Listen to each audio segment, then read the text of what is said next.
네, 안녕하셨습니까? 밴쿠버 살면서 많은 눈을 경험해 보지만 이번처럼 크리스마스에 맞춰서 이렇게 많은 눈이 내리고 이렇게 기온이 내려간 것은 또 처음인 것 같습니다. 참 운치는 있어 좋은데 우리가 길에 나가기에는 굉장히 어려운 그런 환경이 된 것 같습니다. 그럴 때 참 이렇게 줌으로라도 예배할 수 있게 된 건 참 감사한 일이고요. 이렇게 오늘 은혜 가운데 한 주가 또 보내고 또 성탄절 이브 때 함께 또 귀한 시간 나누게 된 것 감사드리고, 또 주일날 이렇게 또 예배하게 하신 것 하나님의 크신 은혜인 줄 압니다. 우리 마음을 다 모아서 묵도하심으로써 오늘 12월 26일 밴쿠버 예수산길교회 예배를 시작하도록 하겠습니다.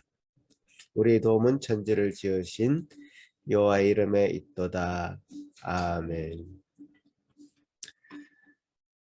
은혜가 풍성하신 하나님 아버지, 우리에게 함께하여 주셔서 우리 삶 가운데 동행하여 주시고 우리에게 필요한 것들 채워주시고 넉넉하게 허락하여 주신 것 감사합니다.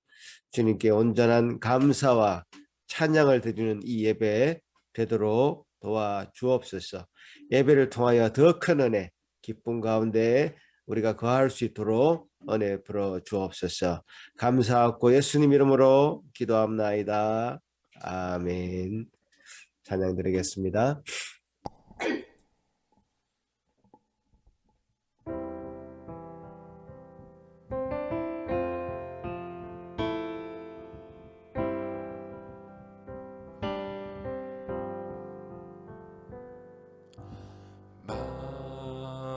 만유의 주제 존귀하신 예수 사람이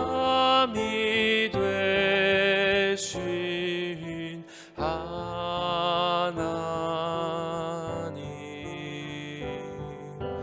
나 사모하여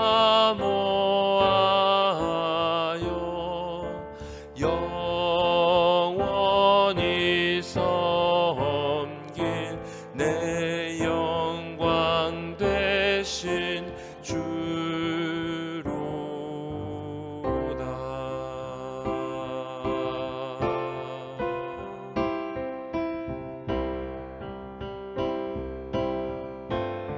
만유의 주제 만유의 주제 존귀하신 예수 사람이 되신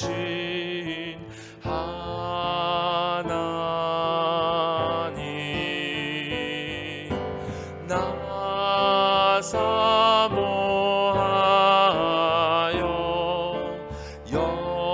영원히 섬길 내 영광 되신 주로다.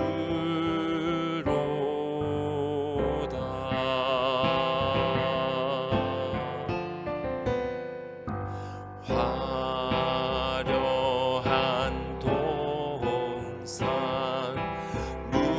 무성한 저숲속 다 아름답고 묘하나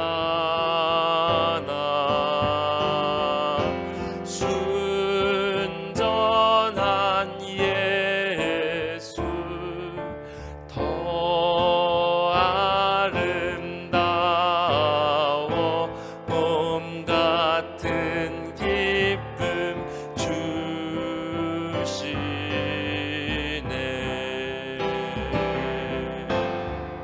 광명한 해와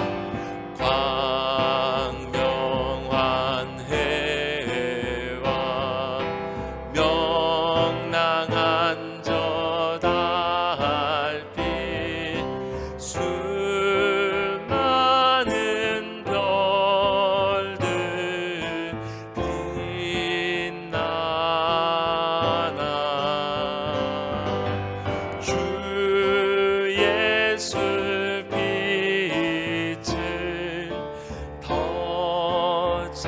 찬란하여 참 비교할 수 없도다.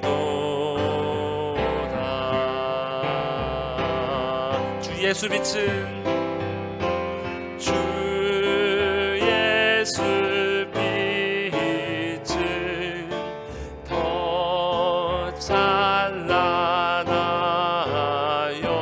참 비교할 수 없도다.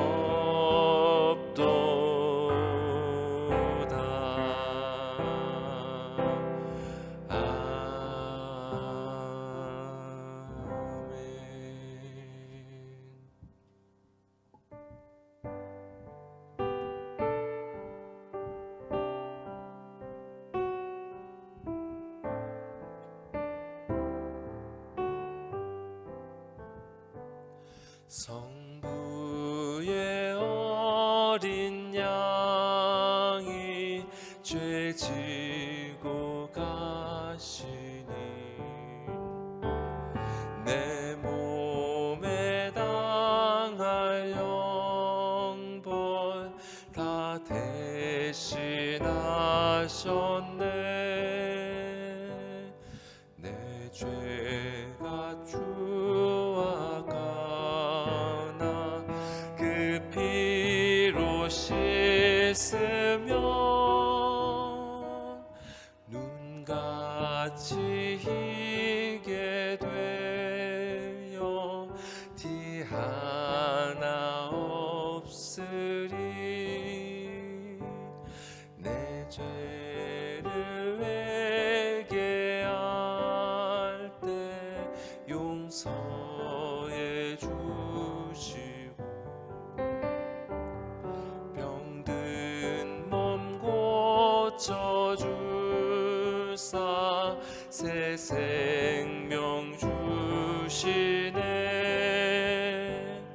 내 속에 쌓인 근심 한없이 그것만 주 친히 벗겨주사 위로해 주시네.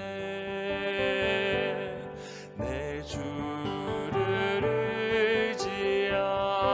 의지하니 내 마음이 변하고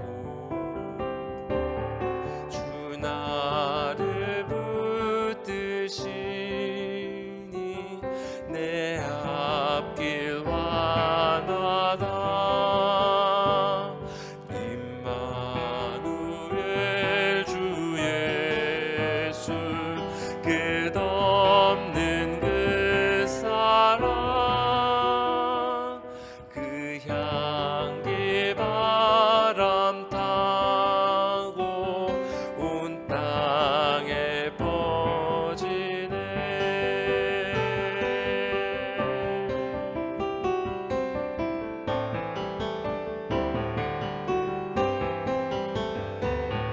내 주 예수 본을 받아 온유한 마음과 겸손한 마음으로 섬기며 살리라. 나 주의 뒤를 따라 저 천국 이르러 천사의 노래 따라 주 찬송하리. 4절 한 번 더 고백하시겠습니다. 주 예수 본을 받아 온유한 마음과 겸손한 마음으로 섬기며 살리라.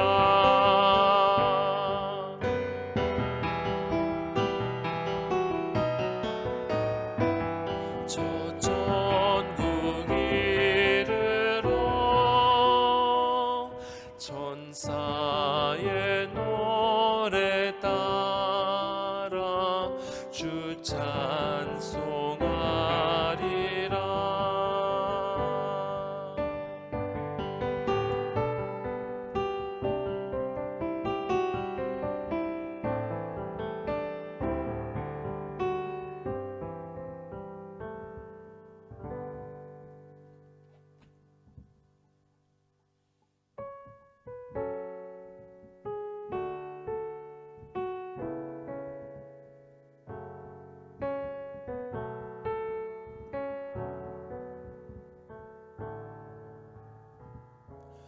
가능한 밝은 길이 내 앞에 있으니 슬픈 일을 많이 보고 느 곳에 가여도 하늘 영광 밝음이 어두운 그늘 헤치니 예수 공로 의지하여 항상 빛을 보노라. 내가 염려하는 일이 세상에 많은 주 속에 근심 밖에 걱정 늘 시험하여도 나는 두려운 빛 모든 것을 이기니 예수 공로 의지하여 항상 이기리로다.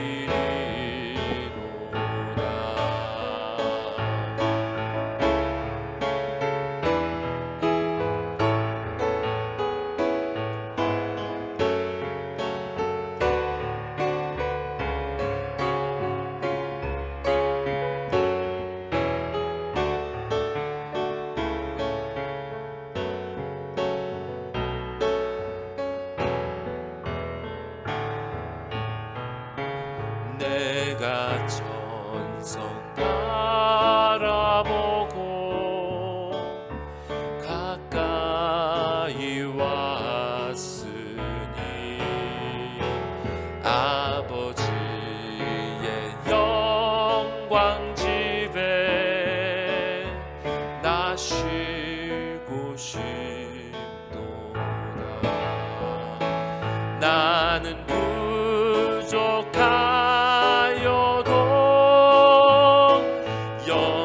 영접하실 터이니 영광 나라 계신 임금 우리 구주 예수라. 내가 천성 바라보고 내가 천성 바라보고 가까이 왔으니 아버지의 영광 집에 나 쉬고 싶도다. 나는 부족하여도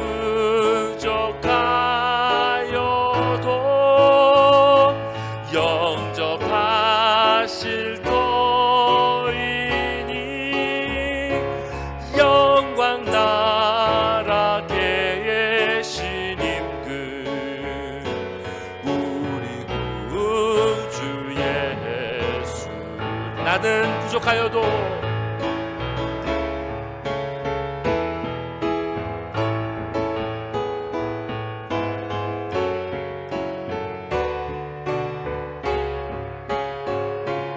영광 나라 계신 임금 우리 구주 예수.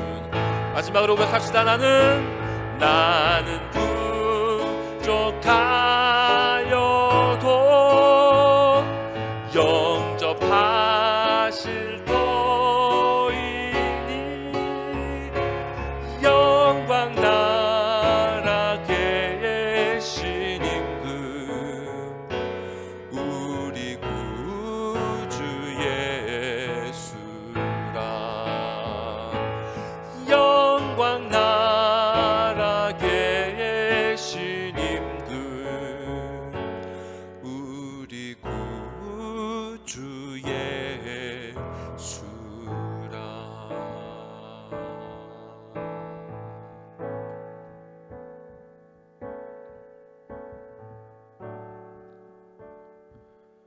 이 시간 우리의 모든 그 주의와 시선을 우리가 고백하였던 우리 구주 예수님께 집중합시다. 그리고 주님께 자비를 간구합시다.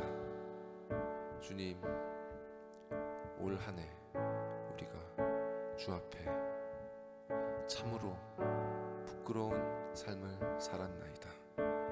이 시간 그 모든 죄를 주님께 진심으로 참회하오니 주의 보혈로 깨끗이 씻어주시고 주님 나라 가기까지 그 길을 잘 걸어갈 수 있도록 오늘 예배 가운데 말씀의 빛, 그 진리의 빛을 비춰주사 우리가 나아갈 길을 환하게 비추어 주시옵소서. 다 같이 기도하시겠습니다.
하늘에 계신 우리 아버지여, 이름이 거룩히 여김을 받으시오며 나라가 임하옵시며 뜻이 하늘에서 이루어진 것 같이 땅에서도 이루어지이다.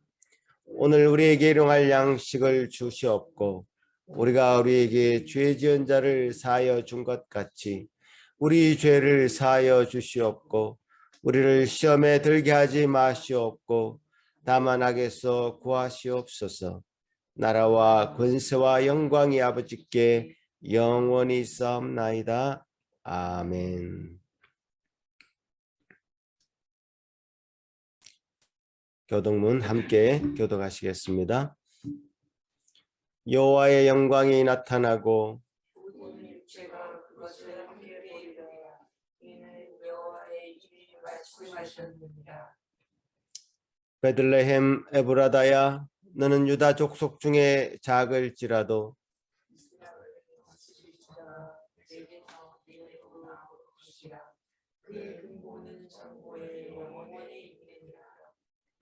이는 한 아기가 우리에게 낳고 한 아들을 우리에게 주신 바 되었는데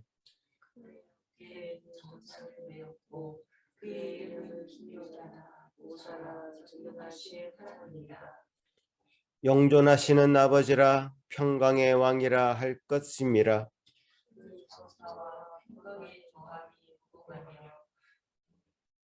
또 다윗의 왕자와 그의 나라에 군림하여 그 나라를 굳게 세우고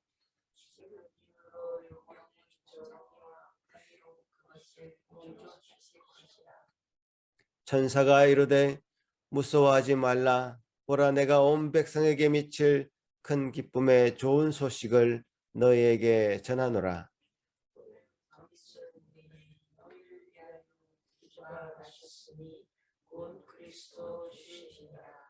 아멘. 이 시간에 우리 예배를 위해서 고희선 집사님 대표로 기도하실 때에 다 같이 기도하시겠습니다.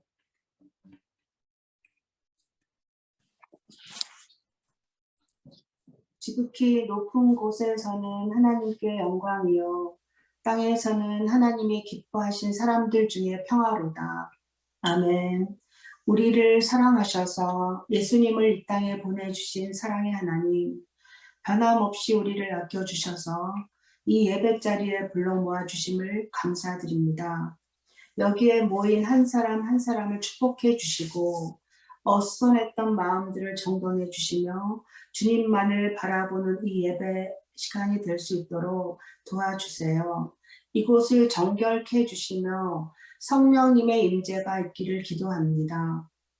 하나님께 경배와 찬송을 올려드리며 하나님만이 홀로 영광을 받아주시옵소서. 하나님, 세상이 많이 변하고 있습니다. 그에 반해 사람들도 많이 변하고 있습니다. 어그러지고 찌그러지고 또 사나워지며 소망을 잃어가는 사람들로 어수선해지고 있습니다.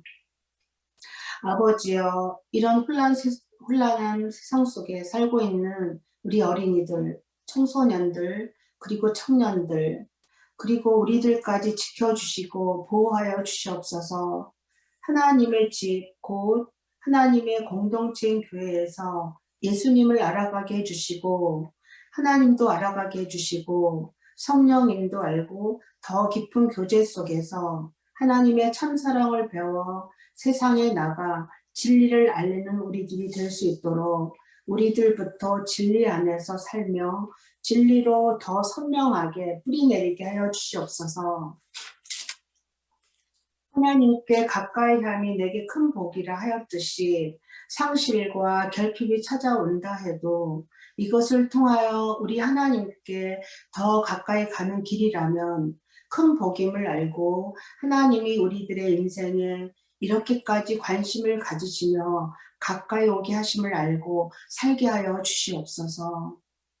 2021년을 마무리함과 설레임으로 다가오는 새로운 2022년도에 하나님의 계획을 기대해보며 복음의 감격과 기쁨으로 하루하루 그 일상을 살아낼 수 있는 담력을 가질 수 있도록 하나님 도와주세요.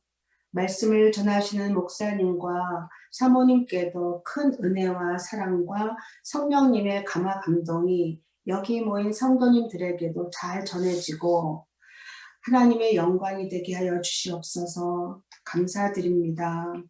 사랑의 결정체이신 예수님의 귀하신 이름으로 기도하옵나이다. 아멘.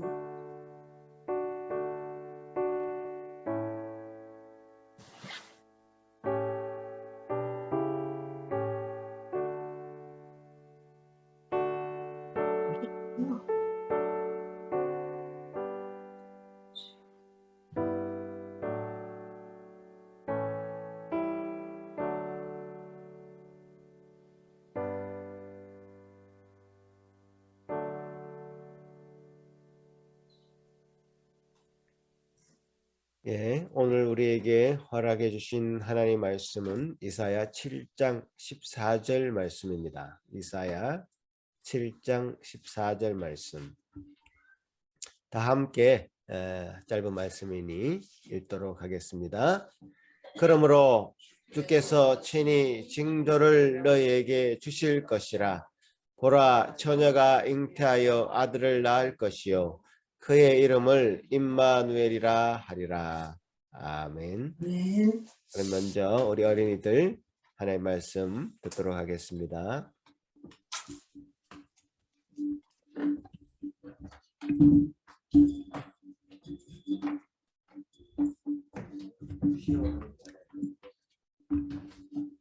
자, 우리 어린이 여러분, 메리 크리스마스. 즐겁고 감사한 이제 성탄절이 지났지만 우리 또 지난주에 보내준 우리 그림을 보면서 지난주에 우리 어떤 말씀을 설교를 나누었나 우리 보도록 하겠습니다. 한번 보여주세요. 네, 이건 우리 루다미가 큰 천사를 그려주었습니다. 그죠? 천사가 목자들에게 나타나서 하늘의 큰 기쁨이 되는 소식을 지금 전해주는 그런 그림이에요. 얼마나 기뻤든지 천사를 제일 크게 그렸다라는 게 저는 이 그림을 보면서 루다미가 말하고 싶어하는 그런 거 아닌가 그런 생각을 하게 되었습니다. 자, 그 다음 그림 2개를 보내주었는데 우리 루다미 그림을 또 보면 네, 이 그림은 저 멀리 조그맣게 사람 2명이 보여요. 그 사람은 마리아와 요셉이고요. 이제 출산이 임박한 마리아를 데리고 요셉이 베들레헴 땅에 가서 빈 방이 있냐고 우리가 묵을 방이 있냐고 찾아다니는 그러나 없었지요. 그죠? 그래서 마구간으로 들어가게 되는 그런 걸 우리가 알고 있는데 지금 그 모든 거를 루다미와 루다미 친구가 그것을 지금 보고 있는 그림이에요. 너무너무 딱하고 슬프고 왜 방이 없을까라고 바라보고 있는 우리 루다미의 마음을 잘 표현한 그림인 것 같아요. 그리고 우리 그 다음 그림은 네, 마구간에서 구유 안에서 이제 아기 예수님이 태어나고 있는 그 그림이에요. 그래서 마리아와 요셉이 보고 있는 그런 그림을 우리 주원이는 정말 자세하게 그리는 그죠? 루다미가 큰 그림을 그린다면 주원이는 어떤 한 사건을 자세하게 분명하게 그리는 그런 그림이라서 얼마나 잘 이해되는지 모르겠어요.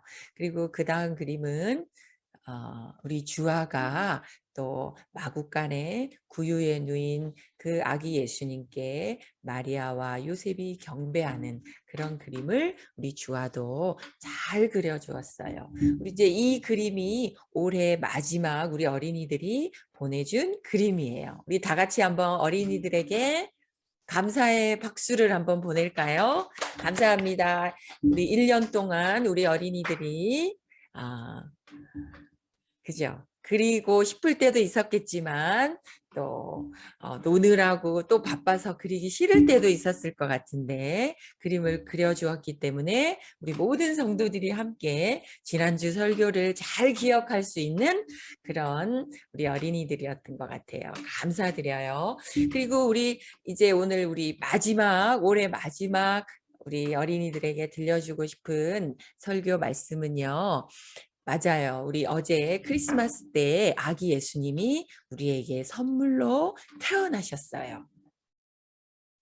그 애굽에서 죽음의 사자가 돌아다닐 때에 유월절 어린 양 대신 그 피로 말미암아 어린 양 예수님의 피로 말미암아 우리 모두가 그 피의 공로로 피에 의지하여 우리 모두가 살아난 사람들이에요. 그런데 예수님께서는 우리를 구원하고 우리에게 생명을 주시고 끝이라고 말씀하지 아니하시고 우리를 세상 끝날까지 함께 하신다라고 말씀하셨어요. 세상 끝날까지 우리와 함께 있겠다고. 그 이스라엘 백성을 애굽에서 탈출시킨 것으로 끝이 아니라 그 광야길에서도 가나안 땅에서도 끝까지 우리와 함께 하시겠다. 나는 너희와 함께 하겠다라고 하신 것이 정말 선물이지요. 그죠? 하나님이 우리와 함께 하신다라는 그 말이 임마누엘이에요. 좀 어렵죠? 뭐라고요? 4글자인데 그죠? 좀 어렵죠? 임마누엘로 아기 예수님은 우리에게 오신 분이에요. 죄에서 건져주셨을 뿐만 아니라 우리를 하나님이 우리와 영원토록 함께 하신다라는 그런 말씀이지요. 때로는 엄마 아빠도 우리와 함께 없을 때가 있어요. 그죠? 화장실 가도 같이 갈 수 없고요. 학교 교실에도 같이 갈 수 없고요. 우리가 아파서 병원에서 수술한다면 우리와 함께 할 수 없을 거예요. 그죠?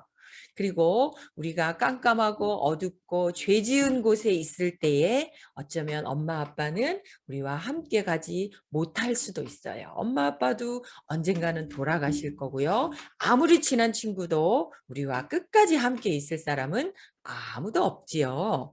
그런데 우리에게 정말 기쁘고 감사한 소식은 아기 예수님이 우리와 늘 함께하기 위해서 오셨다라는 임마누엘 되신 예수님이라는 것을 우리가 꼭 기억했으면 좋겠어요. 자, 이번에는 우리가 이제 마지막으로 어린이들에게 좋은 노래 하나를 들려줄 거예요. 그 노래에 보면 임마누엘이라는 말이 나오거든요. 우리 어린이들이 잘 집중해서 그 노래를 한번 들어보면 좋겠어요. 이 노래는 어린이들이 불렀던 찬송이에요. 자, 한번 들어볼까요?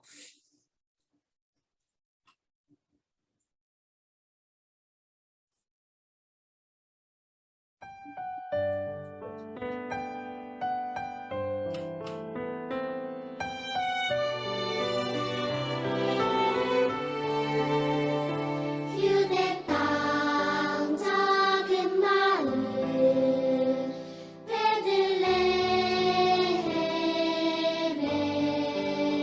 사람의 몸을 입고 아들로 오신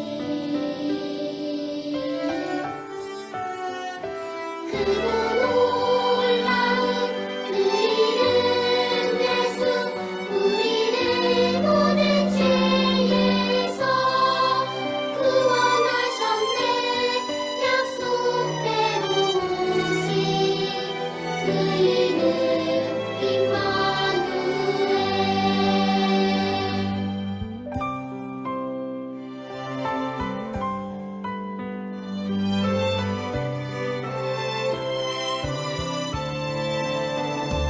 휴대 땅 작은 마을 베들레헴에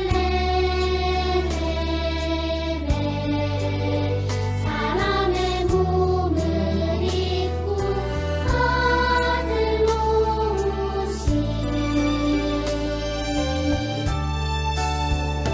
크고 놀라운 그 이름 예수 우리를 모든 죄에서 구원하셨네 약속대로 오신 그 이름 임마누엘 크고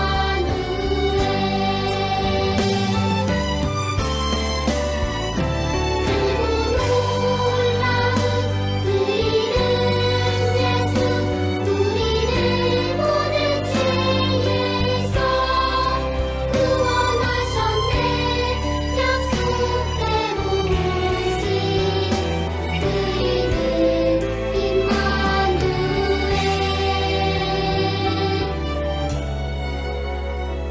우리와 영원히 함께 계시네.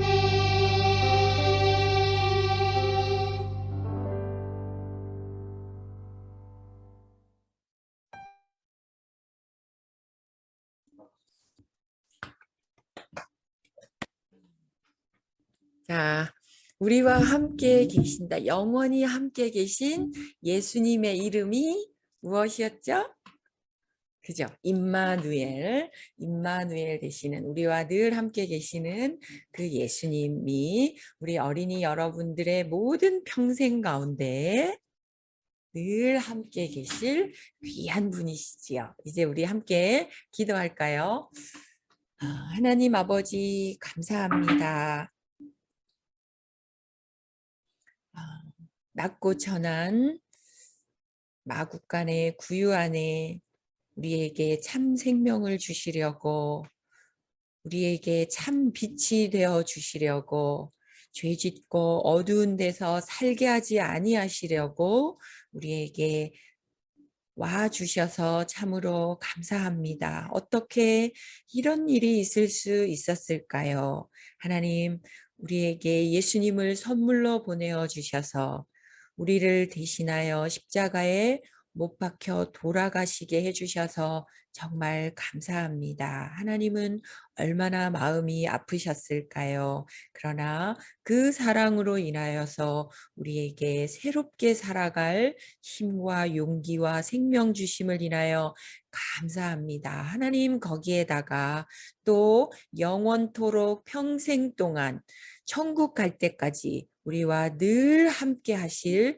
그 예수님, 임마누엘 되신 그 예수님으로 우리에게 보내어 주셔서 얼마나 든든하고 감사한지 모르겠습니다.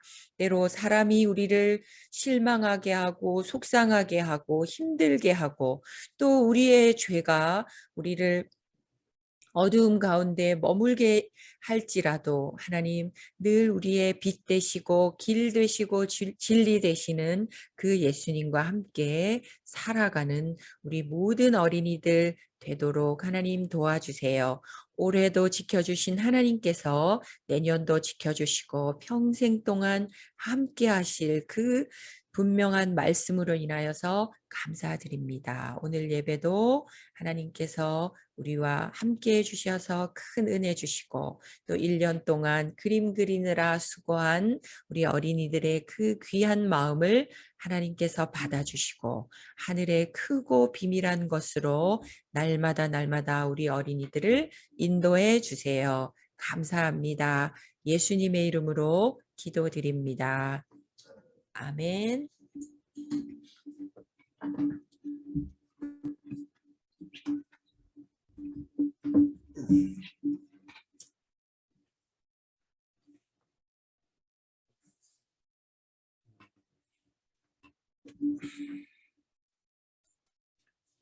우리 어린이들 말씀 잘 들었죠? 네. 조금 더 부모님 곁에서 집중해서 더 목사님 말씀도 들어보면 좋겠습니다. 오늘 이사야 7장 14절 말씀 함께 읽었는데요. 보라, 처녀가 잉태하여 아들을 낳으리니 그 이름을 임마누엘이라 하리라고 하시는 이 이사야 7장의 말씀은 우리가 또 어디서 볼 수 있는가 하면 바로 마태복음 2장에서 볼 수 있는 말씀입니다. 그래서 여러분 마태복음 2장 한번 찾아보겠는데요. 마태복음 2장 18절에서 25절까지 저와 여러분이 함께 교독하시겠습니다. 예수 그리스도의 나심은 이러하니라. 그의 어머니 마리아가 요셉과 약혼하고 동거하기 전에 성령으로 잉태된 것이 나타났더니 그의 남편 요셉은 의로운 사람이라 그를 드러내지 아니하고 가만히 끊고자 하여 이 일을 생각할 때에 주의 사자가 현몽하여 이르되 다윗의 자손 요셉아 내 아내 마리아 데려오기를 무서워하지 말라. 그에게 잉태된 자는 성령으로 된 것이라. 하늘의 이름을 예수라 하라. 그러니까 자기 백성을 그들의 죄에서 구원할 자이시니라 하라.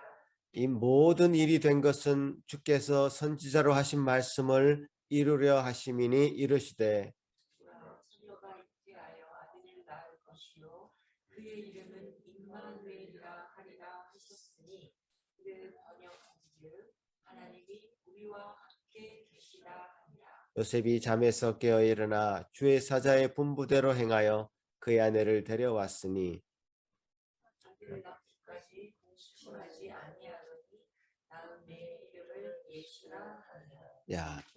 보셨죠? 이 마태복음 2장에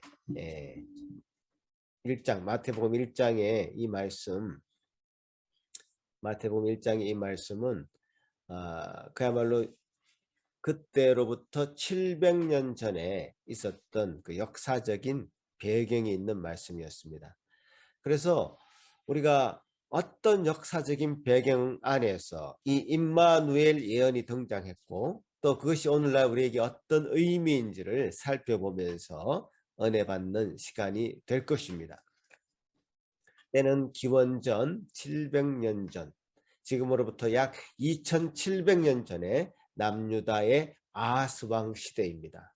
그때는 한국이 남한과 북한으로 나뉘어져 있듯이 이스라엘도 남유대와 북이스라엘로 나뉘어져 있었습니다. 서로 적대적이었습니다. 같은 이스라엘이 어떻게 서로 전쟁을 치르는 관계가 되었다는 뜻이죠. 북이스라엘은 스스로 힘으로 부족하니까 아람이라는 나라와 동맹해서라도 남유다를 쳐들어왔습니다. 이미 한 차례 공격하여서 남유다가 큰 피해를 입은 상태였고요. 많은 백성들이 포로로 끌려가 있는 상태였습니다. 남유다의 그 젊은이들은 전쟁에서 전사했고요. 남아있는 자들도 매우 낙담한 그런 상태였던 것이죠. 한마디로 상황은 절망적이었고요. 나라가 바람 앞에 촛불 같은 그런 형국이었습니다.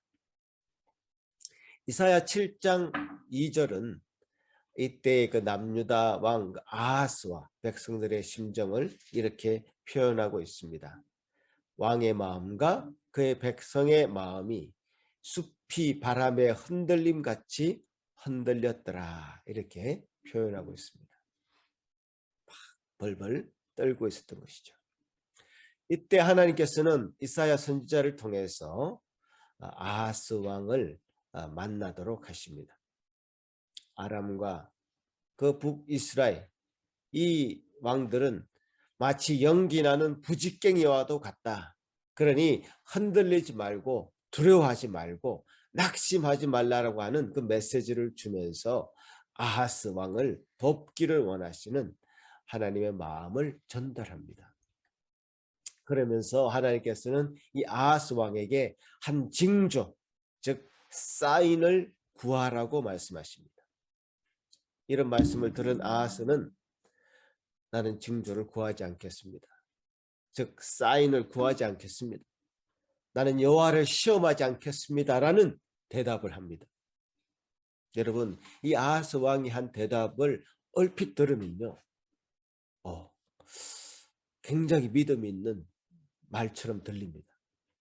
어떤 표적, 어떤 사인을 보지 않고도 하나님을 믿는 믿음이 충만한 사람이라고 생각하기 쉽습니다.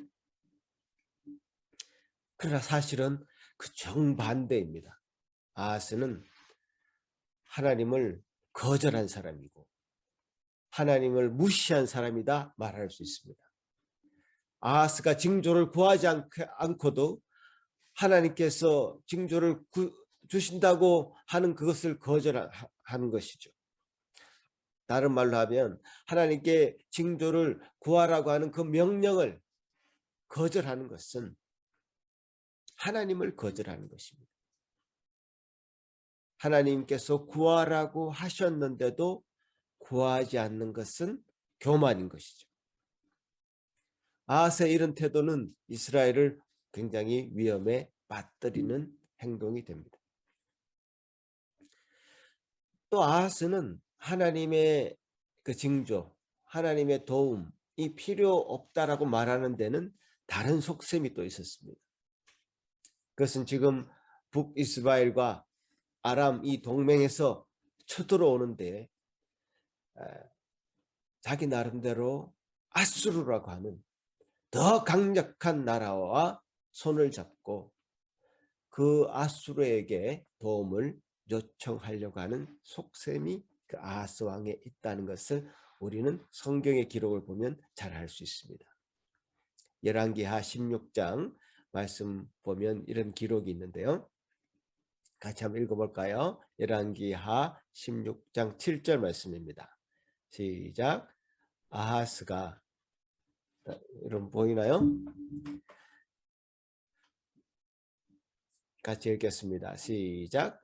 아하스가 아수르 왕 됐습니까?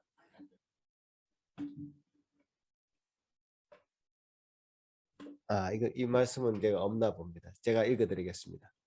아하스가 아수르 왕 디글랏 빌레셀에게 사자를 보내 이르되 나는 왕의 신복이요 왕의 아들이라. 이제 아람 왕과 이스라엘 왕이 나를 치니 청하건대 올라와 그 손에서 나를 구원하소서.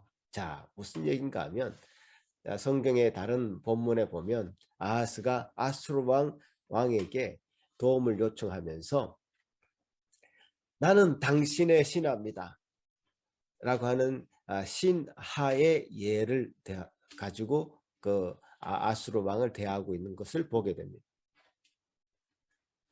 나는 당신의 아들입니다. 부자의 예를 갖추어서 아수르 왕을 대하고 있는 모습을 보입니다.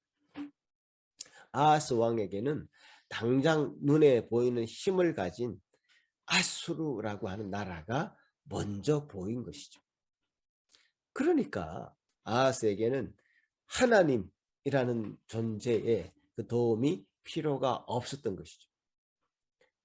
이 세상의 모든 왕들보다 뛰어난 왕 중의 왕이신 하나님 여호와 하나님께서 이기게 해주겠다고 하지만 아하스는 당장 눈에 보이는 힘, 당장 힘을 가진 권력을 가진 그 아수르라고 하는 나라가 먼저 보인 것이죠.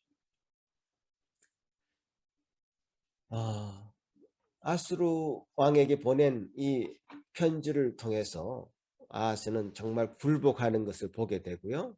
또 아수르의 그 신전의 도면을 그려 가지고 제사장에게 보내서, 남유대 제사장에게 보내서 그 도면을 그대로 짓게, 도면을 따라서 신전을 짓게 만듭니다. 아하스는 세상적으로 보면요, 외교를 잘한 사람이라 이렇게 얘기할 수 있습니다. 강대국을 이용해서 나라를 안정시킨 왕이라 칭찬을 받기도 할 수 있습니다. 그러나 여호와 하나님이 보시기에는 참으로 악한 왕이었습니다. 아하스가 악한 왕인 것을 하나님께서는 미리 아셨겠죠. 그래서 그에게 징조를 구해라. 어떤 놀라운 표적, 이적이라도 구해서 그것을 보고 나서 네가 나 여호와 하나님이 만왕의 왕인 것을 알 수만 있다면 그 징조를 보여주겠다라고 하는 메시지를 하고 있는 것 아닙니까? 자, 그런데 그 징조를 거절하는 아하스의 모습. 이 아하스의 모습을 보면서 여러분은 어떤 생각을 하십니까? 하나님께서는 지금도 여러분들을 하나님의 백성들이 되도록 하기 위해서 많은 징조를 보여주고 계십니다. 태어나면서부터 믿음이 있는 사람이 이 세상에 어디 있습니까? 그죠? 아무도 없습니다. 어제 일회가 유아 세례를, 어제가 아니고 그 전날 금요일 날 일회가 유아 세례를 받았지만 사실 일회는 지금 아무것도 의식하지 못하고 있는 그런 상태입니다. 그런 의미에도 불구하고 일회에게 유아 세례를 베푼 것은 일회가 받은 그 유아 세례를 지켜보는 그 부모님들, 온 교회 성도들이 그런 과정들을 통해서 그 지켜보는 사람에게 은혜가 있는 것입니다.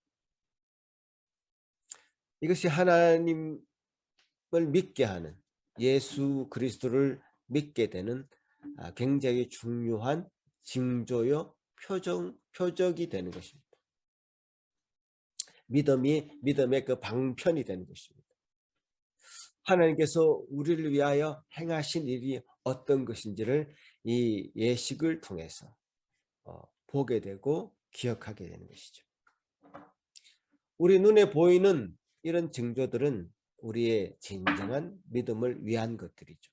지금 우리는 성찬을 잘 행하지 못하고 있습니다. 함께 모일 수 있는 시간이 많이 없기 때문에 그런데요. 그런 성찬을 통해서도 믿음의 백성들에게 하나님이 보이는 방식으로 하나님께서 우리를 위해 행하신 일이 무엇인지를 보이는 방식으로 드러내시면서 우리 믿음을 정진시키고 믿음을 갖게 하는 방편으로서 그런 성찬도 쓰임받고 있습니다. 오늘날이 아니라 성경 시대에는, 예수님의 시대에는 하나님께서는 더 적극적으로 이 백성들을 위해서 징조를 보여주셨습니다. 예를 들어서 예수님의 그의 공생의 3년 기간 동안에는 수많은 표적들을 보여주셨습니다. 물이 포도주로 변하는 그런 이적을 일으키시기도 했었고요. 문둥병자가 그 몸이 아주 깨끗하게 되는, 하얗게 되는 그런 놀라운 이적도 행하셨고요. 중풍병자가 그 침상을 들고 저벅저벅 걸어나가는 그런 일도 행하셨습니다. 그런 이 이적들이 단순히 어떤 기적이 아니라 그 기적으로 끝나는 것이 아니라 하나님이심을, 예수 그리스도가 하나님이심을 드러내는 그런 표적으로, 징조로서 보여준 것입니다. 그 예수 그리스도의 그 표적들을 본 자들은 정말 예수 그리스도에 대한 믿음을 가질 수 있게 된 것이고, 그래서 그 표적들을 예수님이 일부러 행하신 것입니다. 우리가 만약 그 표적을 지금 이 시대에 예수님을 만나서 볼 수 있었다면 정말 그것은 더할 나위 없는 큰 은혜가 우리에게 임한 것이다, 이렇게 생각할 수도 있겠습니다. 자, 그런데요, 이런 것도 생각해야 됩니다. 예수 그리스도와 함께 있었던 그 수많은 사람들, 그분의 표적을 많은 사람들이 보았습니다. 그러나 그 예수를 믿는 믿음으로 연결되지 않은 사람은 더 많았습니다.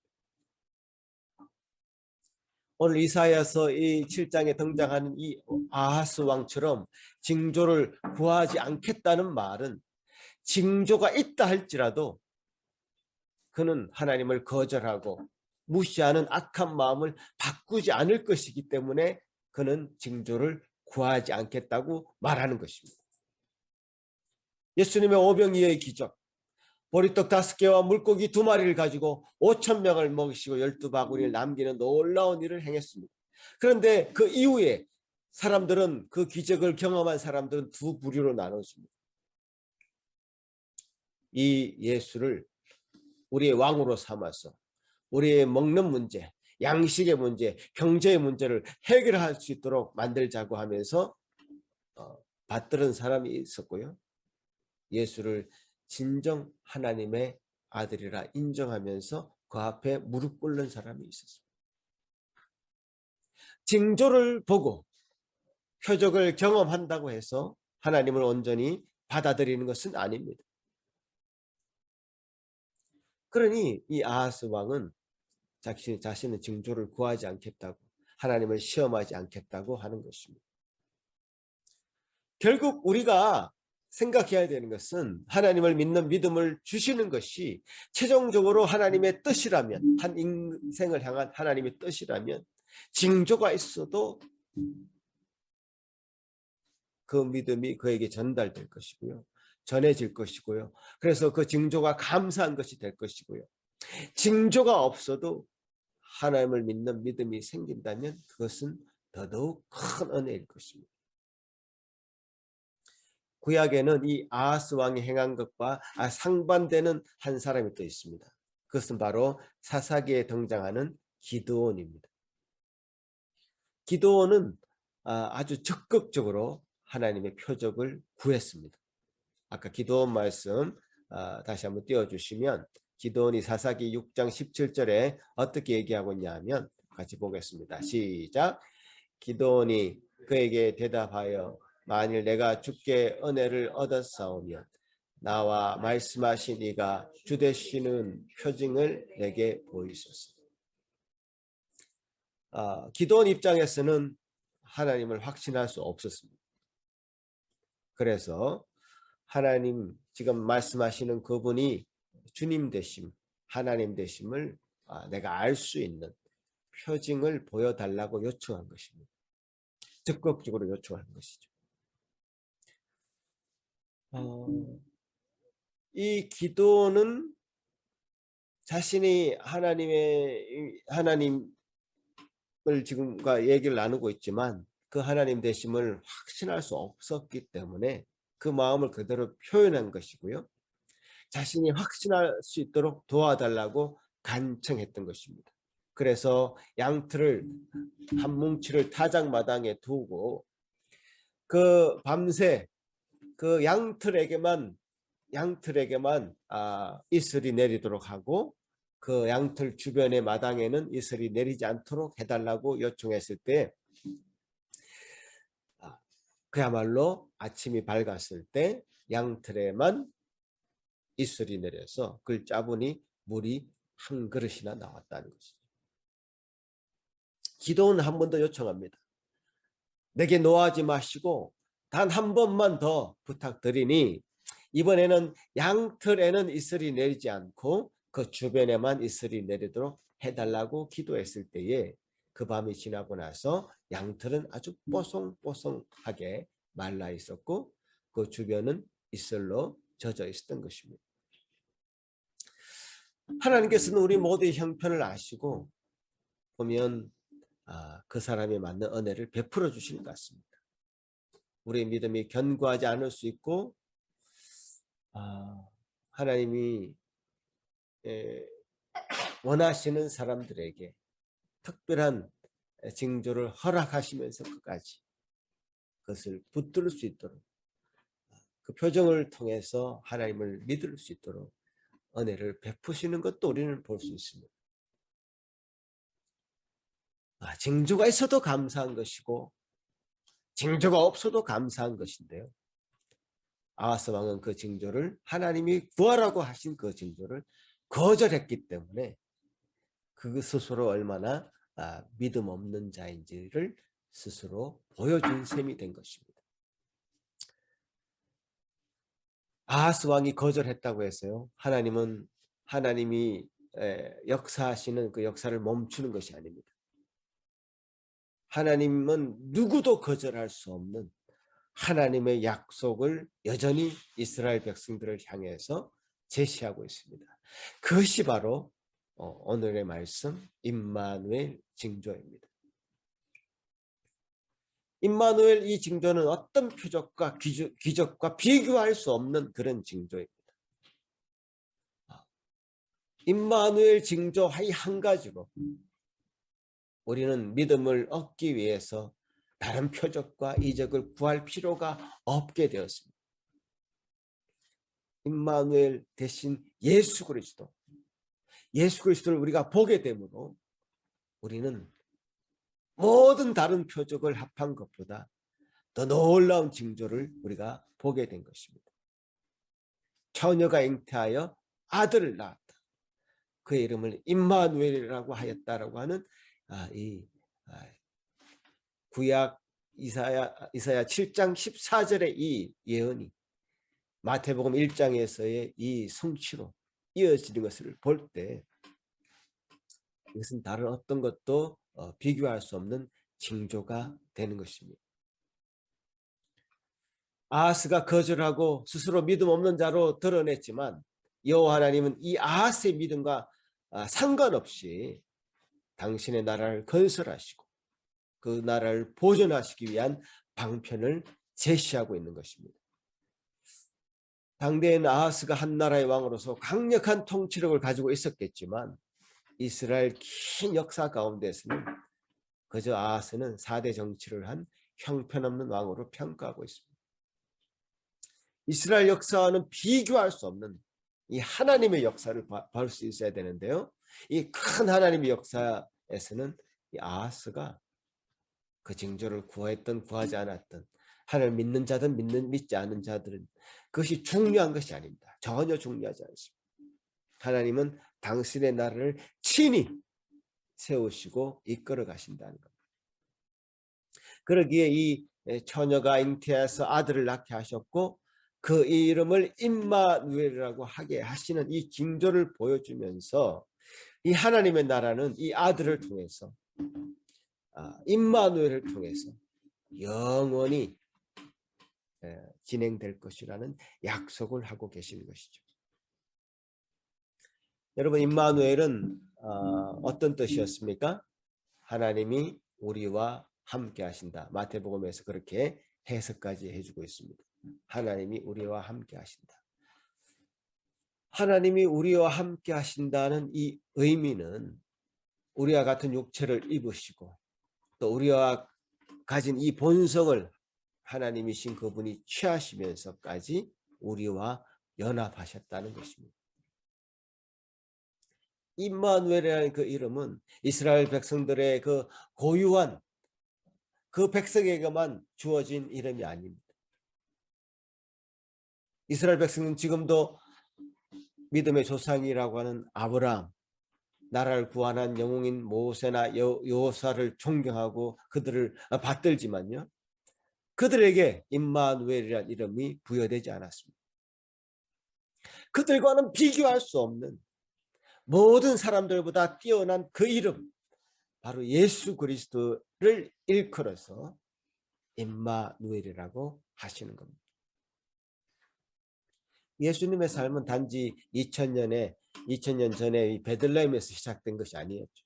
이사야서를 통해서 봤을 때 절망에 빠져있던 인간 속에 그야말로 2700년 전에 구원자로 예언되고 있는 것을 보게 됩니다. 마태복음 1장에 우리가 다시 이제 생각해 보면요, 그 마태복음 1장을 다시 한번 열어봐 주시면 읽지는 않겠습니다만은 마태복음의 그 스토리가, 요셉은 그 약혼을 한 상태에서 그 임신한 아내 마리아, 약혼은 했지만, 정혼은 했지만 함께 지낸 적이 없는 이 마리아가 임신했기 때문에 매우 혼란스러운 상태였습니다. 당시의 법으로는 마리아는 돌에 맞아 죽을 수 있는 큰 죄를 지은 것이 됩니다. 요셉은 그 마리아를 그래도 보호하기 위해서 조용히 파혼하려고 합니다. 결혼은 없었던 걸로 하고 조용히 묻으려고 했죠. 그때에 요셉에게 천사가 나타납니다. 마리아는 성령으로 잉태된 것이다. 그래서 마리아 데려오기를 두려워하지 마라. 그러면서 태어날 아기, 즉 임마누엘이신 그 아기의 이름을 예수라고 지어라고 명령합니다. 그러면서 그 예수 그리스도의 이름의 뜻을 얘기하죠. 바로 예수는 우리를 죄에서 구원할 자이다. 자, 예수 그리스도의 이름은 우리를 죄에서 구원할 자이다. 그 이름은 또 임마누엘입니다. 자, 이 임마누엘이란 말과 예수라는 말이 같이 나오는데요, 이 말을 연결해 보면요, 임마누엘이란 말과 예수라는 말을 연결해 보면 이런 뜻이 됩니다. 하나님과 함께 하심으로, 잘 들으세요, 하나님과 함께 하심으로 우리는 우리의 죄에서 구원을 받을 수 있다라는 뜻이죠. 이 두 가지 말을 연결해 보면 이런 뜻이 됩니다. 하나님이 함께 하심으로만이 우리는 우리의 죄에서 노임을 받을 수 있다. 다른 것으로는 우리가 구원을 얻을 수 없다는 사실입니다. 하나님이 함께 하시는 이 역사만이, 하나님이 함께 해주심이 우리는 우리의 죄에서 노임을 얻을 수 있고 완전히 해방할 수 있는 것이죠. 하나님은 하나님으로 존재하는 것만으로 그것은 우리에게 복음이 되지 않습니다. 그 존재하시는 하나님이 우리와 함께 하신다는 이 사실이 복음인 것이죠.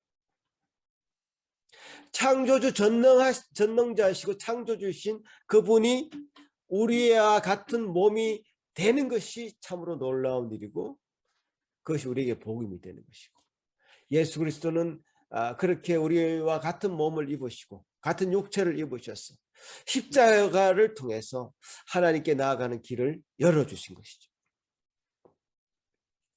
그래서 우리가 이 세상에 사는 동안요, 하나님이 함께 해주시는, 임마누엘 해주시는 그 은혜를 통해서 하나님과의 진정한 친밀한 교제를 할 수 있게 된 것입니다.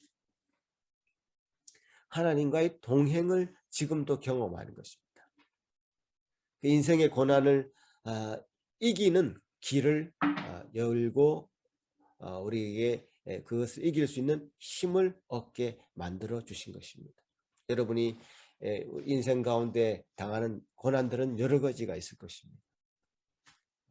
직장을 잃어버리는 실직, 사랑하는 사람들을 잃어버리는 시련, 여러 가지 지금 우리가 경험하는 재난들, 질병들이 있을 것입니다.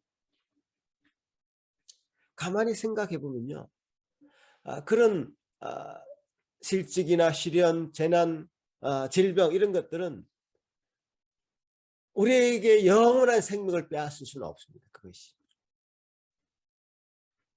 높은 고액이 아닐지라도요, 직장을 잃으면 다른 것을 구하면 되고요. 사랑하는 사람에게 차였다 할지라도 그 사람이 아니면 죽을 것 같지만 다른 사람을 찾으면 되고요. 홍수가 나서 집이 다 떠내려갔다 할지라도 다시 집을 지으면 되고요. 병에 걸렸다 할지라도 그 아픈 몸을 끌어안고 더 깊은 하나님과의 교제를 가지는 사람도 있습니다. 더 깊은 하나님과의 동행을 경험하는 사람도 있다는 얘기죠. 그러니까 지금 여러분이 누리고 있는 그 어떤 것을 잃어버린다고 해서 그것이 여러분과 하나님과 이어지는 영원한 생명을 끊을 만한 것들은 아무것도 없는 것입니다. 임마누엘 신앙이라는 것은 바로 이것입니다.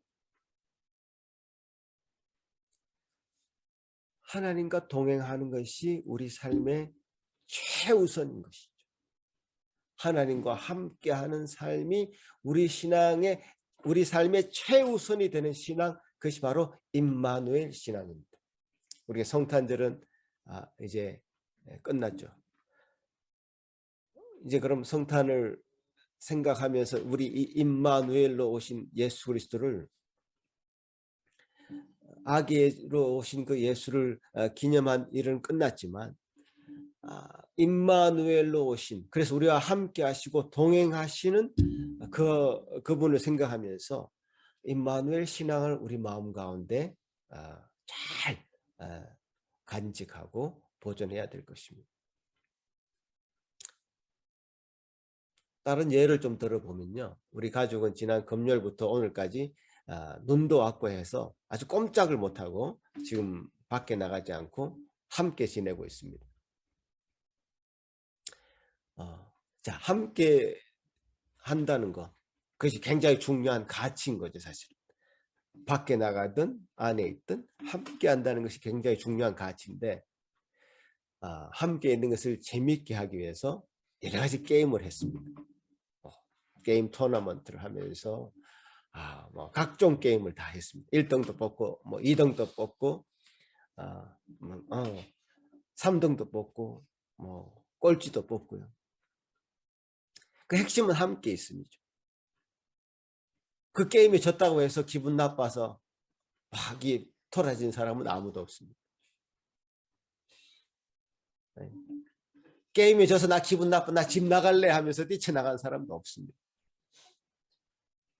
왜냐하면 그 게임은 게임이고요. 우리가 왜 그 게임을 했냐? 함께 하는 것을 즐기기 위해서. 최초의 목적은 바로 함께함에 있다는 뜻이죠. 자, 이걸 하나님과 우리 관계 속에도 생각을 해보면, 하나님과 함께하는 그 삶을 우리의 최종의 어떤 목적으로 두고 생각한다면, 하나님과 함께함에 있어서 그 어떤 일도 하나님과 함께하는 일을 앞설 수 없습니다.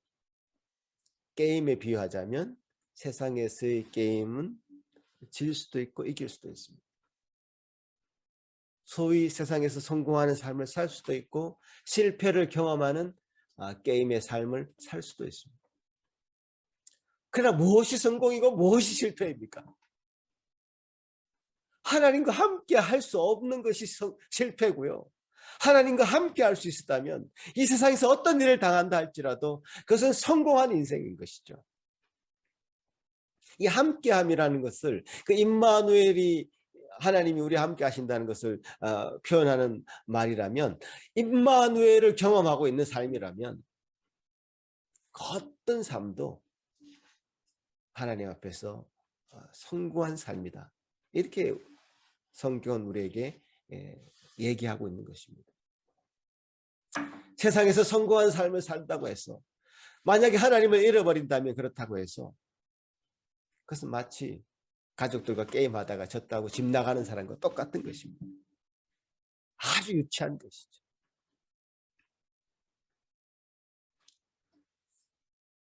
애초에 하나님은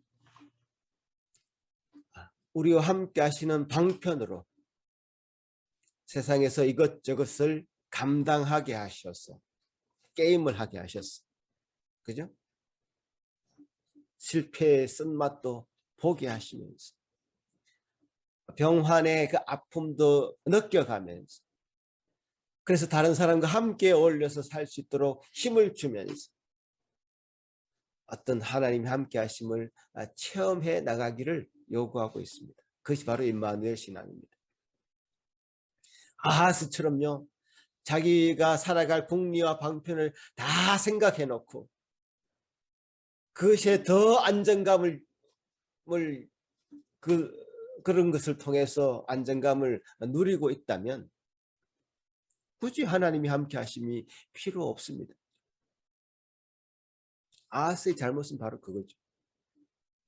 이 세상 다른 것이 우리의 안전을 보장해 줄 수 있다면 사실 여러분도 그렇게 하셔도 됩니다. 아하스처럼.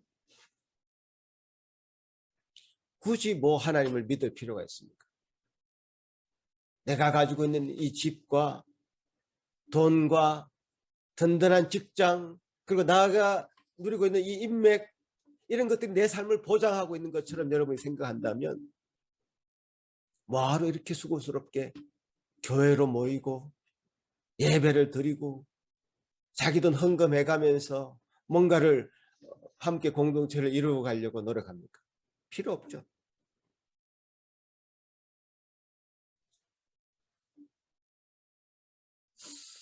뭔가 안전한 것을 하나님 외에 생각하고 뭔가 안전한 것을 다른 속셈을 가지고 가지고 있는 사람들은 하나님 앞에 나오지 않습니다.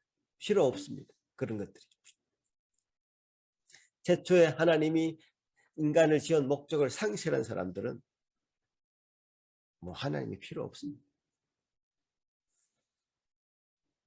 그래서 가질 것을 다 가진 사람들이 믿음 안에서 사는 것을 볼 때 집도 있어, 재산도 있어, 훌륭한 아들, 딸도 있어, 뭐 남 부러울 것이 없는 그런 사람이 정말 믿음을 가진 것을 볼 때 저는 그 사람을 다시 한번 보게 되더라고요.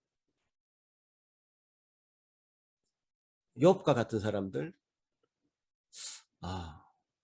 하나님 앞에 정말 의롭게 살아가려고 애쓰는 사람들, 참 그렇지만 욥이 부족한 게 뭐가 있었습니까? 아무것도 없었죠. 당대 최고의 부자였습니다. 그러나 하나님 앞에서 그 자신의 믿음을 고백하면서 살아가는 것. 그 사람의 믿음은 정말 더 귀한 믿음 같이 보입니다.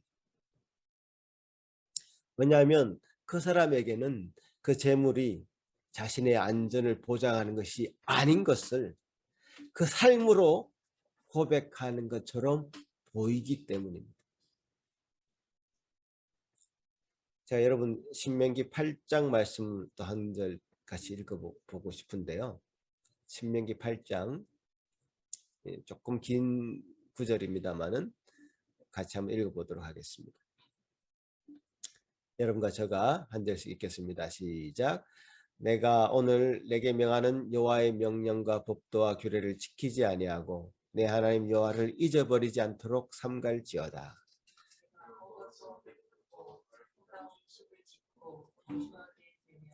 또 내 소와 양이 번성하며 내 은금이 정식되며 내 소유가 다 풍부하게 될 때에 내 마음이 교만하여 내 하나님 여호와를 잊어버릴까 염려하노라. 여호와는 너를 애굽 땅 종되었던 집에서 이끌어 주시고 너를 인도하여 그 광대하고 위험한 광야 곧 불뱀과 전갈이 있고 물이 없는 건조한 땅을 지나게 하셨으며 또 너를 위하여 단단한 반석에서 물을 내셨으며 내 조상들도 알지 못하던 만나를 하나님께서 내게 먹이셨나니 이는 다 너를 맞추시며 너를 시험하사 마침내 내게 복을 주려 하신 이였느니라. 그러나 내가 마음에 이르기를 내 능력과 내 손의 힘으로 내가 이 재물을 얻었다 말할 것이라. 내 하나님 여호와를 기억하라. 그가 내게 재물 얻을 능력을 주셨으며 이같이 하심은 내 조상들에게 맹세하신 언약을 오늘과 같이 이루려 하심이니라. 아멘. 자, 이 신명기의 말씀은요, 모세가 이제 가나안 땅에 들어가기 직전에 이제 과거 광야 시대를 회상하면서 가나안의 세대들에게 하는 설교라고 할 수 있습니다. 그가 고백하고 있는 것은 단 한 가지입니다. 하나님이 함께 하셨다는 뜻이 말씀을 하고 있는 것. 그 위험한 광야에서조차도 불뱀과 전갈이 있어서 언제 죽을지 모르는 그런 위험한 광야에서조차도 물이 없고 양식이 없어서 언제 굶어 죽을지 언제 목말라 죽을지 모르는 그런 정말 척박한 땅에서 조차도 하나님은 그들을 불기둥 구름기둥으로 인도하셨고 만나를 먹이시고 반석에서 물을 내어서 물을 먹이시고 옷도 헤어지지 않고 발도 부르트지 않게 해주셨던 그 하나님, 그 하나님의 함께 하심이 지금까지 우리를 지켜왔다. 자, 이제 가나안에 들어가는 세대들이요, 이제 아름다운 집을 짓게 될 것이고 이제 은금이 여러분에게 풍부할 것이며 이제 배고픈 것 모르는 배부른 세대가 될 것인데 이제 어떻게 살겠는가? 정말 간절한 마음으로 이 다음 세대, 이 가나안 세대, 이제 풍부한 세대를 향한 메시지를 하고 있는 것 아닙니까? 이 가나안 세대들에게 하는 이 모세의 설교를 들으면서 저희들은 과연 오늘날의 우리들에게 하는 말씀처럼 정말 이 말씀이 들리는 겁니다. 우리가 언제 배고픈 것을 경험해 봤습니까? 언제 집이 없어서 길거리에 잠을 자봤습니까? 정말 지금은 무엇이든지 풍부한 세대인 것 같습니다. 특히 이 캐나다 땅에 사는 여러분은 무엇이 부족합니까? 주변에 둘러싸인 모든 것이 풍성하고 풍부한 이 세대에 지금 여러분은 하나님과 함께 하고 계십니까? 과거 정말 배고프고 굶주리고 먹을 것이 없어서 정말 많은 전쟁 가운데 살았던 우리의 믿음의 선배들이 그 가운데서 하나님의 함께 하심을 경험하고 그 믿음을 우리에게 전수해 주었다면 과연 우리는 무엇을 우리의 후손에게 전달하고 유산으로 남길 것입니까? 지금 모세의 이 설교가 굉장히 진하게 우리의 가슴을 때리는 것이죠. 광야에서 함께 하신 그 하나님, 그 하나님을 절대로 잊지 말아라. 절대로 잊지 말아라. 늘 기억해라.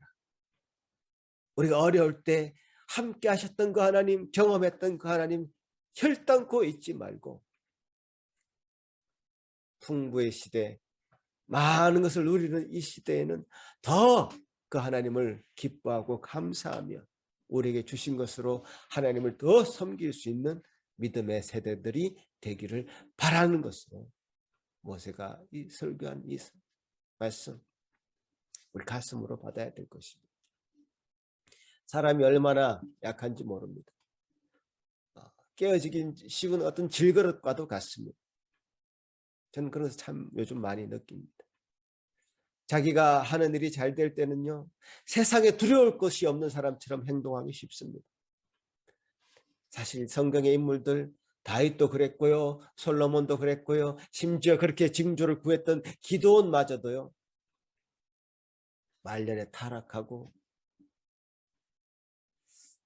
하나님이 보시기에 참 좋지 않은 행동들을 했습니다. 그러니까 이 임마누엘, 하나님이 함께 하신다는 이 신앙은 단 한 번의 경험으로 끝나는 것이 아니죠. 하나님의 동행하심을 한번 느꼈다고 그 감격 물론 필요합니다만 거기에서 끝내서는 안 됩니다. 평생에 우리 하나님이 나와 동행하시는 그 삶, 그것이 우리의 삶의 목적이 돼야 돼요. 풍부에도 처할 줄 알고 비천에도 처할 줄 아는, 부자의 삶에 처할 줄도 알고 가난한 자의 삶도 처할 줄 아는, 내가 어떤 성공의 시대에 처할 줄도 알고 실패의 시대에도 처할 줄 아는, 그러나 결코 놓치지 않는 것은 하나님이 함께 하심이라는 것을 정말 붙잡는 그런 임마누엘, 그 하나님을 경험하시고 그분과 동행하시는 여러분이 되시기를 간절히 바라는 것입니다. 아멘. 그 임마누엘이신 하나님이 이제 다시 오십니다. 이제는 심판의 주로 오십니다. 그때는 우리의 삶을 결산하려고 하실 것입니다. 5달란트, 2달란트, 1달란트 맡기신 그 주인처럼 우리에게 오셔서 우리가 결실한 것이 무엇인지 보여달라고 하십니다. 그 결실은 다른 것이 아닙니다, 여러분. 1달란트 받은 사람이 왜 책망을 받았습니까? 왜 저렇게 지옥불에 떨어졌습니까? 그 1달란트 받은 사람은 그 달란트를 맡긴 주인이 악한 주인이라고 생각했습니다. 악한 주인의 마음에 그는 함께하지 않고 싶어서 그냥 그 달란트를 땅에 묻어버리고 말았습니다. 1달란트 받은 자에게 보여지는 그 악함은 그는 하나님과 동행하지 않았다는 것이죠. 주인을 악한 자로 취급해서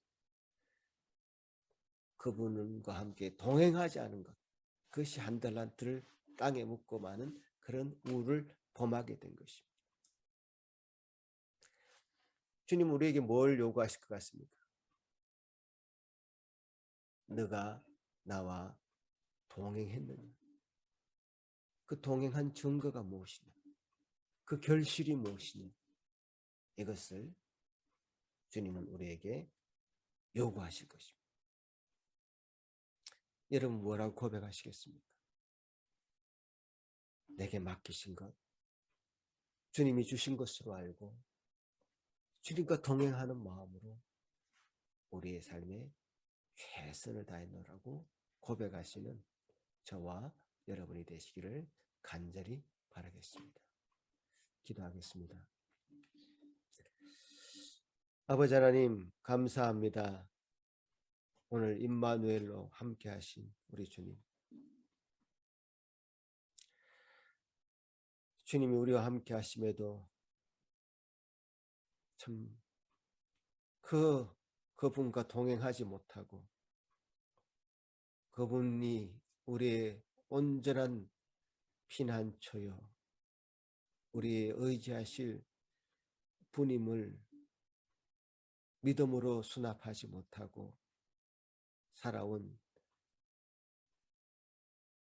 우리들의 모습을 이 시간 다시 한번 생각해 봅니다.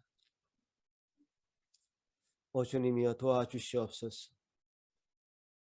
성탄절 행사로 예수 그리스도의 그 임마누엘로 오신 예수님을 묵상하고 끝나는 것이 아니라 임마누엘의 그 예수님은 우리 온전한 삶의 목적이 되게 하시고 주님과 동행함이 우리 삶의 온전한 이유가 되게 하시고 또 믿음의 방편이 되게 하시고 주님 우리를 참으로 마지막 결산날까지 심판날까지 이끄시는 놀라운 동력이 되게 하여 주옵소서. 아버지 하나님 은혜를 이 시간 온전히 말씀으로 붙잡습니다. 주여 이 말씀 부여잡고 임마누엘로 함께 하신 그 주님 우리가 우리 마음으로 부여잡고 우리 평생을 살아드리는 저희들 되게 하여 주옵소서. 감사하고 예수님 이름으로 기도합나이다. 아멘.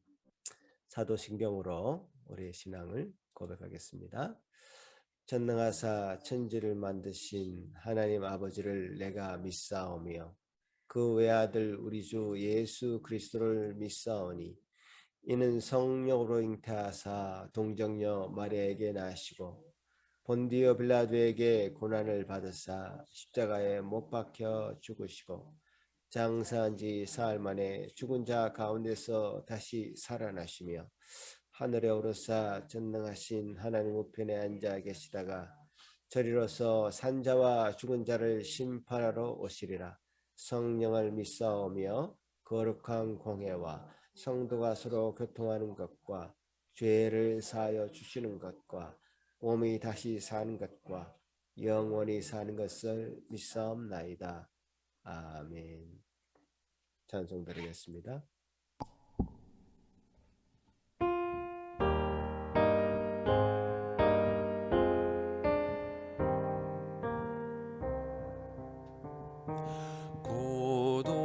고도서서 임마누엘 오 구하소서 이스라엘 그 포로 생활 고달파 메시아 기다립니다.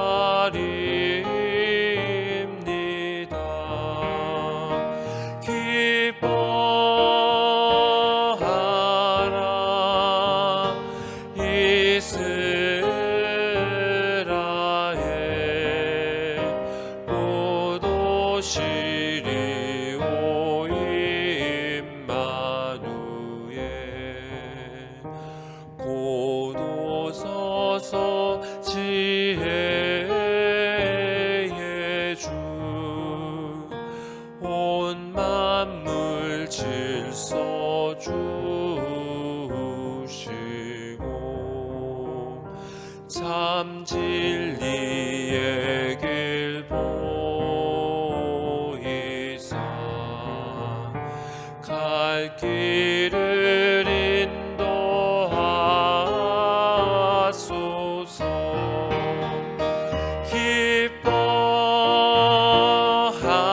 기뻐하라 이스라엘 곧 오시리 오 임마누엘 곧 오소서 소망의 주 만 백성 한맘 이루어 시기와 분쟁 없애고 참 평화 채워 주소서.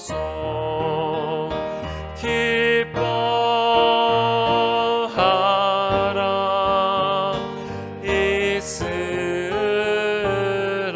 이스라엘 곧 오시리 오 임마누엘.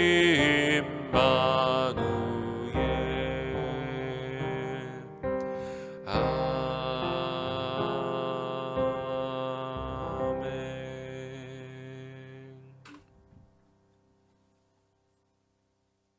고마우신 주님 감사합니다. 우리와 함께 해 주시겠다고 약속하셨고 그 약속을 눈에 보이는 형태로 예수 그리스도를 통해서 그 약속을 성취하여 주시고 그 약속은 오늘날 지금까지 주님 우리와 함께 동행하여 주심으로 이루어 주신 것 감사합니다. 우리 온전히 우리 마음의 문을 열어서 그 약속을 우리가 보여잡고 주님과 동행하는 삶 살 수 있도록 도와주시옵소서. 아버지 하나님, 우리가 이 임마누엘 신앙을 우리 말로만 입으로만 고백하는 것이 아니라 우리 삶을 통해서 온전히 드러나고 증거되는 우리의 신앙 되게 하여 주옵소서. 주님, 이 모든 것이 주님께서 우리에게 주신 것이며 우리가 만물이 주님께로 말미암았고 주님께로 돌아가는 것임을 알고 있으며 빈손으로 와서 빈손으로 돌아가는 인생임을 알고 있다면 주님, 이 모든 것이 주님 것임을 인정할 수밖에 없사오니 주여 도와주셔서 주님, 우리가 드리는 이 예물 나의 것을 드리는 것이 아니라 주님께로 주님 것을 돌려드리는 예물임을 우리가 고백하는 우리 모두가 되게 하여 주옵소서. 주님께서 주신 은혜로 우리 드릴 수 있는 마음 주신 그 하나님께 감사하고 형편에 따라서 참으로 드릴 수 없는 그 마음도 주님 받아 주시옵기를 소망하옵고 주님께서 주시는 이 모든 제물로 말미암아 주님께 영광 돌리는 우리 모두가 우리 교회가 될 수 있도록 도와주시옵소서. 감사하고 예수님 이름으로 기도합나이다. 아멘. 임마누엘로 오신 그 주님을 찬송하고 경배를 드립니다. 그분은 그냥 퍼포먼스 하러 오신 게 아니죠. 우리 삶 가운데 실제적으로 임하시고 동행하시기 위해서 이 땅에 오셨고 우리는 그 예수님을 임마누엘 신앙으로 부여잡습니다. 주님, 그 임마누엘의 주님 다시 오실 때에 우리가 당당하게 주님 앞에 서서 주님이 그동안 저희들을 함께 하셨음을 고백하고 예수 그리스도의 보혈의 공로가 얼마나 귀한 것이었는지 그분을 온전히 의지하게 되었음을 고백하는 저와 여러분이 되시기를 간절히 바랍니다. 기도하겠습니다. 이제는 우리 주 예수 그리스도의 크신 은혜와 하나님 아버지의 극진하신 사랑하심과 성령 하나님의 위로하심과 교통하심이 이제 우리 삶 가운데 동행하여 주시고 함께하여 주시는 그 놀라운 임마누엘의 하나님을 바라보며 그 임마누엘 신앙을 고백하기를 바라는 여기 머리 숙인 모든 성도들 위해 그 가정 위에 지금부터 영원토록 함께 있을지어다. 아멘.